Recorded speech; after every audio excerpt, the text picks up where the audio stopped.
Friends, I'm Mahesh Sachdev. I retired from Indian Foreign Service in 2013 after 35 years of serving the country. And I would now like to uh, discuss with you the Ukraine-Russia war. The war started on 25th April 2022 and has been going on for more than a year and a half now. Russia's reasons for declaring the war were basically three. One, it accused Ukrainian government of being headed by neo-Nazis. Two, it also accused them of discriminating against Russian ethnic origin people living in the east of that country. And third, it accused Ukraine of acting as a bridgehead for NATO's further expansion, which Russia did not agree to.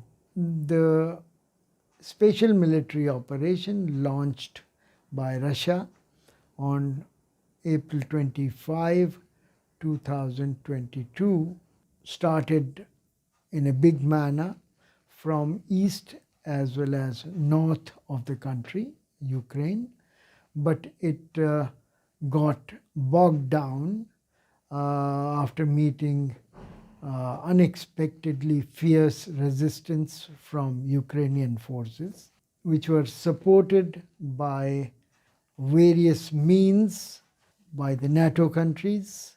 This stifled the progress of Russian military, but the war has continued and has been pretty bitterly fought, particularly in the east and southeast of the Ukrainian landmass. Russia has also sought to blockade Black Sea ports of Ukraine, stifling its foreign trade by the sea. There have been various accusations about human rights violations by both sides. Russians have been accused of indiscriminate missile and drone attacks on civilian targets in Ukraine, while Ukraine has been accused by Russia of frequent bombardment of civilian areas of the three provinces of Ukraine under Russian control, as well as drone bombings of various cities and civilian areas in the western Russia, including sometimes Moscow, Crimea, and the rest. The support of the West to Ukraine has been massive in terms of armaments, in terms of training, and in terms of protection to the refugees in the bordering countries. Ukraine's government has been bolstered up by this assistance, and they have successfully managed to resist Russian invasion so far. The peacemaking efforts to end this war have been launched by a number of countries, but they have failed to find salience. There have been limited exchange of prisoners between Ukraine and Russia, mediated by countries such as Turkey, UAE, etc. But majority of the civilian population in Ukraine and its Russian neighborhood have continued to suffer. More than 1,000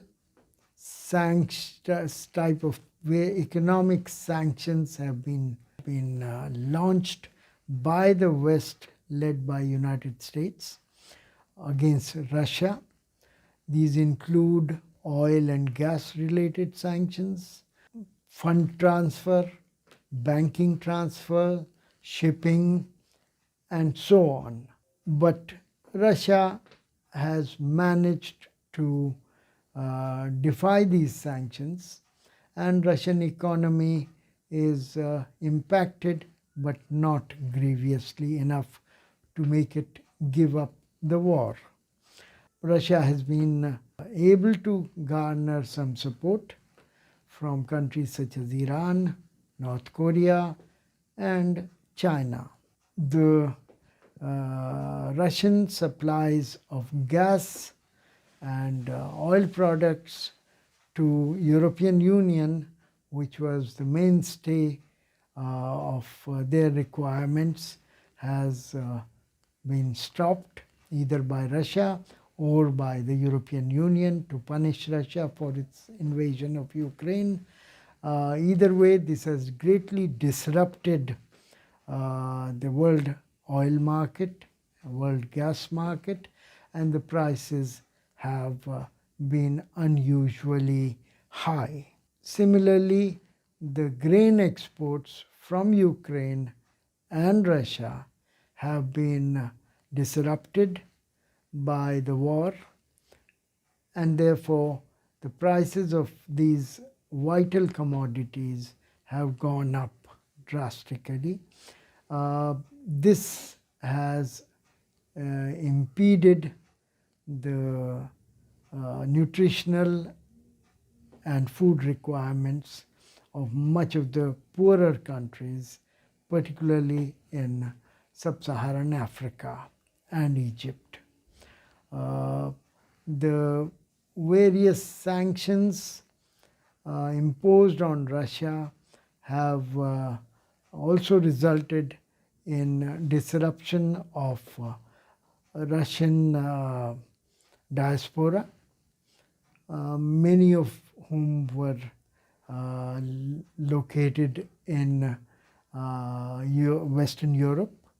They have shifted to countries such as Turkey, UAE, China, etc., and struggled to gain stability.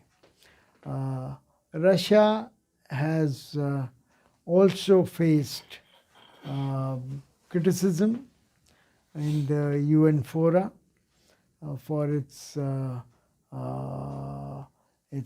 pursuit of the war,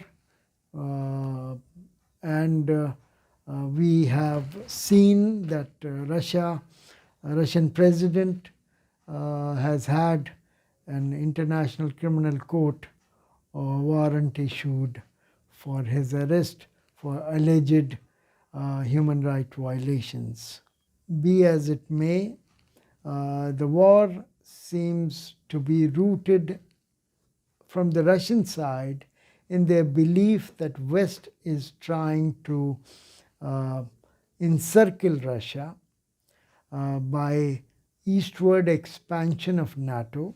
The dismemberment of Soviet Union in 1990s was an opening overture, after which NATO has relentlessly expanded eastwards, and Ukraine's attempt to join NATO was the last straw that broke the camel's back, and Russia had to react. It was far too close in the Russian heartland to have NATO membership being offered to Ukraine, and that was clearly not acceptable to Russia in general and its assertive president Vladimir Putin in particular. Thank you.